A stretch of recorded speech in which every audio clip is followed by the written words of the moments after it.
मूसा अलैहिस्सलामेर लाठी, हारून अलैहिस्सलामेर पागड़ी, सुलाइमान अलैहिस्सलामेर आंटी, এই সমস্ত কিছু জিনিস এখনো কাবা শরীফের মধ্যে সংরক্ষিত আছে।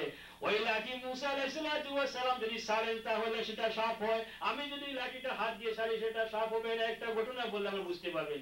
ঈসা আলাইহিস সালাম রওনা দিয়েছেন, একজন ইহুদি বলল যে ঈসা আমাকে কি আপনার সাথী করবে? শুনি বললেন হ্যাঁ করব। রওনা দিয়েছেন, কিছু জায়গা পরের পরে বললেন যে একটু রেস্ট নেই, অনেকক্ষণ চলেছি, কিছু খাওয়া দাওয়া করে নেই। খাওয়া দাওয়া করছেন। ঈসা আলাইহিস সালামের কাছে ছিল একটা রুটি, ওর কাছে ছিল দুইটা রুটি। দুইটা রুটি খাওয়া হলো। ঈসা আলাইহিস সালাম তার কিছুক্ষণ পরে জিজ্ঞাসা করলেন রুটি আরেকটা কোথায়? সে বলল না, দুইটা রুটি ছিল, তিনটা রুটি ছিল আমার কাছে, দুইটা রুটি আমাদের কাছে। ঈসা আলাইহিস সালাম চলে গেলেন। কিছুক্ষণ যাওয়ার পরে একটা অন্ধ লোক দেখলেন, তাকে বললেন যে আল্লাহর রাস্তে তুমি সুস্থ হয়ে যাও। তার দৃষ্টিশক্তি ফিরে আসলো। বললেন যে আল্লাহর কসম করে বল, যে আল্লাহ ওর দৃষ্টিশক্তি ফিরাইয়া দিয়েছেন সেই আল্লাহর কসম করে বল রুটি আরেকটা কোথায়? সে বলেন না, রুটি তো দুইটাই ছিল। লম্বা ঘটনা, অনেক সময় লাগবে। আরো কিছু জায়গায় গেছেন, তখন ঈসা আলাইহিস সালাম একটা হরিণ বাচ্চাকে ডাক দিলেন, সে আসলো। বললেন আমি তোমাকে জবাই করে খাইতে চাই। সে বলল এর চেয়ে আর খুশির খবর কি হতে পারে যে আপনি নবী আমাকে জবাই করে খাইবেন। সে ঈসা আলাইহিস সালামের সামনে শুয়ে গেল। শুয়া খাওয়ার পরে কাবাব বানাইলেন, খাইলেন বলে তারপরে হাড্ডি গুলা জমা করে লাঠি দিয়ে আঘাত করলি। বললেন যে তুমি আল্লাহর হুকুমে জীবিত হয়ে যাও। ঈসা আলাইহিস সালাম লাঠি দিয়ে আঘাত করলেন, সে জীবিত হয়ে চলে গেল। সুবহানাল্লাহ। ওই ব্যক্তি দেখলো যে লাঠি দিয়ে তো অনেক কিছু করা যায়, আর আমি তো দুনিয়া খুর, আমি দুনিয়া হাসিল করতে চাই, তাহলে ওই লাঠির দ্বারা অনেক কিছু করা যাবে। ঈসা আলাইহিস সালাম ঘুমিয়ে আছেন, সে করছে কি ওই লাঠিটা নিয়ে বের হয়ে গেছে এবং বলতে আসে আসো কি কেউ অসুস্থ আমি সুস্থ করতে পারি, আসে কি কেউ মৃত আমি জীবিত করতে পারি, ঘোষণা দিতেছে। ওইদিকে ওই এলাকার বাদশাহে তার ছেলে অসুস্থ, মানুষ পাঠাইছে ডাক্তার তালাশ করার জন্য। ওরা বলতেছে, তখন তার কথা শুনে সবাই তাকে ধরে নিয়ে গিয়েছে। নিয়ে যাওয়ার পরে এই তখন গিয়ে সে ওই যে বাচ্চার ছেলে অসুস্থ, সে লাঠি দিয়ে আঘাত করতেছে, আর মারা যাবে। শেষ পর্যন্ত লাঠি দিয়ে আঘাত করতে ছেলেটা। বাদশা বলল আরে আহাম্মদ, তোমার মতো নির্মূল কি দুনিয়াতে আছে? লাঠি দিয়ে আঘাত করলে মানুষ সুস্থ হয় না অসুস্থ হয়, মারা যায় না জীবিত হয়। বাদশা তাকে বেঁধে ফেলছে। ঈসা আলাইহিস সালাম ঘুম ভেঙে দেখলেন যে লাঠি নাই, বুঝতে পারলেন যে তারই কাণ্ড হলো ওটা। উনিও রানা হলেন, ওই বাড়িতে গিয়ে দেখলেন যে তাকে তারা বন্দী করে রেখেছে। ঈসা আলাইহিস সালাম বললেন যে তোমার তো ছেলেকে তুমি জীবিত হতে চাও? বলে হ্যাঁ, আমার ছেলে জীবিত, সেটাই আমি চাই। আমি তোমার ছেলেকে আল্লাহর হুকুমে জীবিত করে দিব, তুমি আমার ওই সাথী যেটা তাকে তুমি ছেড়ে দাও। ঈসা আলাইহিস সালাম লাঠি নিয়ে ওই বাচ্চাটাকে আঘাত করলেন, সাথে সাথে সে জীবিত হয়ে গেল। সুবহানাল্লাহ। তাহলে বোঝা গেল ঈসা আলাইহিস সালামের হাতে যদি লাঠি থাকে, ঈসা আলাইহিস সালাম যদি লাঠি দিয়ে কাউকে আঘাত করেন তাহলে ওইটা খাল করবে, কিন্তু অন্য কেউ হাতে গেলে ওইটা খাল করবে না। তো রাসূলুল্লাহ সাল্লাল্লাহু আলাইহি ওয়াসাল্লামকে আল্লাহ পাক রব্বুল আলামিন কোরআন শরীফ মুজিজা হিসেবে দান করেছেন। রাসূলুল্লাহ সাল্লাল্লাহু আলাইহি ওয়াসাল্লামের মর্যাদা হলো বেশি। যেভাবে মুসা আলাইহিস সালামের ওই লাঠি মুসার কাছে হাতে গেলে খাল করে, মুসা ধরলে সাপ থেকে লাঠি হয়ে যায়, ছাড়লে সাপ হয়ে যায়। ওই লাঠি দিয়ে পানির মধ্যে আঘাত করলে সমুদ্র দ্বিখণ্ডিত হয়ে রাস্তা হয়ে যায়, হয়েছে কিনা? ওই লাঠি দিয়ে পাথরের মধ্যে আঘাত করলে পানি বের হয়ে আসে। সুবহানাল্লাহ। তাহলে ওই লাঠি যদি আমি ওই লাঠি দিয়ে পানির মধ্যে আঘাত করি তাহলে এখানগুলি কি ফাঁকা হবে? হবে না। তাহলে বোঝা গেল এটা মুসা আলাইহিস সালাম, মুসা আলাইহিস সালামের হাতে কিন্তু খাল করে। তাহলে বোঝা গেল যাকে মর্যাদা দান করা হয় ব্যক্তির মর্যাদা বেশি। তো হুজুর আকরাম সাল্লাল্লাহু আলাইহি ওয়াসাল্লামকে মর্যাদা হিসেবে কোরআন শরীফ দান করা হয়েছে। রাসূলুল্লাহ সাল্লাল্লাহু আলাইহি ওয়াসাল্লামকে অনেক মর্যাদা দান করা হয়েছে, তার মধ্যে সর্বশ্রেষ্ঠ হলো কোরআন শরীফ মর্যাদা। যে কোরআন শরীফ দিয়ে চ্যালেঞ্জ করেছেন সেই তো সমস্ত দুনিয়ার মানুষ সবচেয়ে শিক্ষিত যারা ছিল তাদের কাছে চ্যালেঞ্জ করা হয়েছে, তোমরা একটা সূরা একটা আয়াত এইভাবে বলা হয়েছে, কিন্তু চ্যালেঞ্জ গ্রহণ করতে পারে নাই। রাসূলুল্লাহ সাল্লাল্লাহু আলাইহি ওয়াসাল্লামের সেটা ছিল মুজিজা।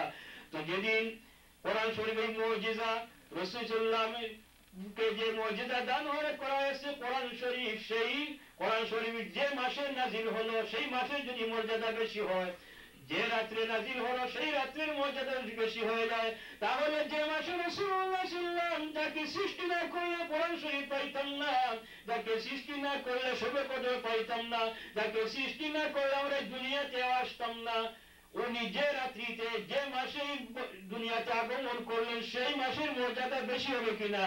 নিশ্চয়ই বেশি হবে। তো যাক, আল্লাহ পাক রব্বুল আলামিন আমাদের প্রতি অনুগ্রহ করেছেন। তো আমি ওই বলেছিলাম মাগরিবের পরে যে যারা মিলাদুন নবী মানে না, যে ব্যক্তি বলেছিল যে সিরাতুন নবী পালন করা হলো ফরজ, আপনারা নাম শুনবেন নুরুল ইসলাম অলিপুরি, ওনার কেসেটে আমি শুনেছি যে মিলাদুন নবী আর সিরাতুন নবীর মধ্যে উনি পার্থক্য করতেছে যে সিরাতুন নবী পালন করা হলো ফরজ আর মিলাদুন নবী হলো মুস্তাহাব।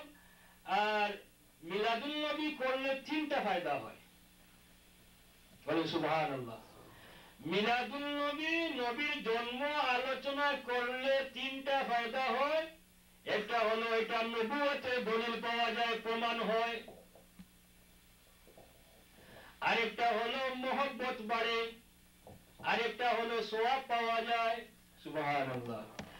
উনি বলতেছেন রাসূলুল্লাহ সাল্লাল্লাহু আলাইহি ওয়াসাল্লামের জন্ম আলোচনা করলে সওয়াব পাওয়া যায়, জন্ম আলোচনা করা মুস্তাহাব। এরপরে নবুয়তের দলিল, আরেকটা হলো রাসূলুল্লাহ সাল্লাল্লাহু আলাইহি ওয়াসাল্লামের জন্ম আলোচনা করলে মহব্বত বাড়ে তার প্রতি। সুবহানাল্লাহ। তো মহব্বত, ইমানের মূল জিনিস কোনটা? মহব্বত কিনা? যদি কোন ব্যক্তি সারা জীবন সে নামাজ পড়ে, রোজা রাখে, সদকা করে, তার যা সম্মান আছে সব কিছু আল্লাহর রাস্তায় বিলীন করে দেয়, আর রাসূলুল্লাহ সাল্লাল্লাহু আলাইহি ওয়াসাল্লামের মহব্বত তার অন্তরে না থাকে, তাহলে সে মুসলমান নয়, তার কোনো ফায়দা হবে না, এই ইবাদতের দ্বারা সে কোনো উপকার পাবে না। লা ইউমিনু আহাদুকুম হাত্তা আকুনা হাত্তা ইলাইহি মিন ওয়ালিদিহি ওয়া ওয়ালাদিহি ওয়ান নাসি আজমাইন। সব কিছু থেকে, এমনকি তার জান থেকেও বেশি মহব্বত যতক্ষণ পর্যন্ত রাসূলুল্লাহ সাল্লাল্লাহু আলাইহি ওয়াসাল্লামের প্রতি না হবে, ততক্ষণ পর্যন্ত ওই ব্যক্তি মুমিন হবে না। তাহলে মূল জিনিসটা হলো কি? মহব্বত। রাসূলুল্লাহ সাল্লাল্লাহু আলাইহি ওয়াসাল্লামের মহব্বত যদি আমার অন্তরে ঢুকে যায়, তাহলে আমি জাহান্নামে যাওয়ার প্রশ্ন আসে না। আমরা তো ঈমানদার, রাসূলুল্লাহ সাল্লাল্লাহু আলাইহি ওয়াসাল্লামের উপরে আমরা ঈমান এনেছি, রাসূলকে আমরা রাসূল বলে বিশ্বাস করেছি। যারা রাসূলুল্লাহ সাল্লাল্লাহু আলাইহি ওয়াসাল্লামের প্রতি ঈমান আনে নাই, এমনকি যেটা এমন জীবজন্তু যারা ছিল, তারাও রাসূলুল্লাহ সাল্লাল্লাহু আলাইহি ওয়াসাল্লামের প্রতি মহব্বত জাহির করার কারণে উপকৃত হয়েছে কিনা? ইমানদার নয়, যে ঈমান আনে নাই, এমনকি অনেক আগে পূর্বে দুনিয়া থেকে চলে গিয়েছে, তারা রাসূলুল্লাহ সাল্লাল্লাহু আলাইহি ওয়াসাল্লামের প্রতি মহব্বত প্রকাশ করার কারণে লাভবান হয়েছে। এমনকি রাসূলুল্লাহের চাচা আবু লাহাব, সেই আবু লাহাব রাসূলুল্লাহের জন্মের দিন খুশি করার কারণে, খুশিতে সে আনন্দিত হয়ে বাদী আজাদ করেছিল, যার সে কোন এটার উপকার পাইতেছে কিনা? কত কথা বলবো। ওই যে কথা বলে ঈদে মিলাদুন নবী, নবীর জন্মের দিন, তো আবু লাহাব খুশি করেছিল সে কি বেহেশতে যাবে? কথাটা সত্য, বেহেশতে যাবে না, আবু লাহাব বেহেশতে যাবে না। কিন্তু ওই যে লুকিয়ে রাখে, এরা হলো গুমরা শয়তান, যারা হককে যারা গোপন করে রাখে। কিন্তু ওইটা বলে না, আবু লাহাব রাসূলুল্লাহ সাল্লাল্লাহু আলাইহি ওয়াসাল্লামের জন্মে খুশি করার কারণে কি পেয়েছে সেটা বলে না। সে তো কট্টর কাফির, যার উপর একটা সূরা নাযিল হয়েছে, তাব্বাত ইয়াদা আবি লাহাবিন ওয়া তাব, একটা সূরা নাযিল হয়েছে, সে বেহেশতে যাবে না। কিন্তু নবীর জন্মের প্রতি খুশি করার কারণ সে কতটুকু লাভবান হয়েছে সেই কথাটা বলে না। তার কারণ কি? সেটা না বলার কারণ হলো, তাহলে সে যে মিথ্যা দাবি যেটা করতেছে মিলাদুন নবীর মধ্যে কোনো ফায়দা নাই, এই নাই সেই নাই, সেটা তার মিথ্যা প্রমাণিত হয়ে যাবে, এই জন্য সেটা আলোচনা করে না। আমরা দেখি রাসূলুল্লাহের জন্মের দিন খুশি হওয়ার করার কারণে ওই আবু লাহাবও সে আঙ্গুল চুষে শান্তি পায় কিনা। এইভাবে রাসূল সাল্লাল্লাহু আলাইহি ওয়াসাল্লামের মহব্বতে এই যে কবুতর, যেটা ফুলতলী সাহেব কিবলা রহমতুল্লাহ আলাইহি সবসময় ওয়াজ করতেন, ওনার জীবনটাই সারা ছিল কিভাবে মাসুম মানুষকে, মানুষের অন্তরে আল্লাহর রাসূলের মহব্বত কিভাবে সৃষ্টি হয়, সেই সমস্ত আলোচনা সব সময় করতেন। এবং ফুলতলী সাহেব কিবলা রহমতুল্লাহ আলাইহি সব সময় একটা আয়াত বলতেন, ওয়া ইউশাকিকুর রাসূল মিন বাদি মা তাবায়্যানা লাহুল হুদা ওয়া ইয়াত্তাবি গায়রা সাবিলিল মুমিনিনা নুওয়াল্লিহি মা তাওয়াল্লা ওয়া নুসলিহি জাহান্নাম। ফুলতলী সাহেব কিবলা রহমতুল্লাহ আলাইহিকে হারিয়ে আমরা কি